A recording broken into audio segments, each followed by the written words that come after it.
Cette vidéo, j'aimerais qu'on fasse un petit topo de la partie du cours qu'on va utiliser quand on a un exercice type, genre montrer que f est un SEV de E ou montrer que ça ne l'est pas. C'est quoi f et E? Le contexte, eh bien E, c'est votre espace usuel, et du coup, il est accompagné par un corps K, et F, c'est une partie de E, un sous-ensemble, donc un ensemble qui va stocker un certain nombre de variables de E avec des particularités. Exemple qu'on va traiter en vidéo. Vous voyez ici, je vous donne un ensemble, ça se voit avec les accolades. Ça stocke des variables de R3, et la particularité, c'est que si je prends le X de ma variable de R3, son Y, son Z, et que je fais cette petite opération, eh bien ça doit renvoyer 0. Si ça renvoie 0, c'est une variable de F. Si ça renvoie pas 0, c'est juste une variable de R3, mais elle n'est pas dans F. Et là, je vais demander de montrer que c'est un SEV de R3 du coup, de l'espace usuel dans lequel la partie F vit. Dans l'exemple 2, vous devez comprendre aussi que G stocke des variables de R3, c'est écrit ici. Dans G, il y a des variables de R3, et la particularité, elle est là. Si je prends le X de ma variable et le Y de ma variable, je fais le produit, je trouve quelque chose de strictement positif. Et là, à ce moment-là, je sais que ma variable est dans G. Et là, je vais vous demander de montrer que G n'est pas un SEV de R3. Alors, quelle partie du cours on utilise pour faire ça? Eh bien, on ne va pas utiliser la définition, on va utiliser le théorème ici de caractérisation. Et en fait, dans ce théorème, il y a deux choses. On vous dit, voilà, F est un SEV, si et seulement si F est non vide et stable par combi linéaire. Ça, déjà, en fait, c'est une première caractérisation.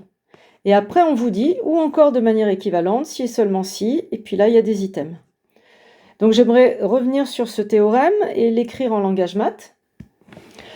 Donc, je parlerai de caractéristique C1 si je veux utiliser ça.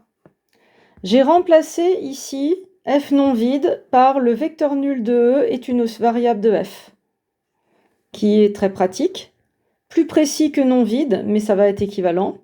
Et puis ici, j'ai remplacé combinaison linéaire par une combinaison linéaire bien précise, c'est SU plus V, c'est pas SU plus TV. Vous voyez, une combinaison linéaire de deux vecteurs, normalement c'est SU plus TV.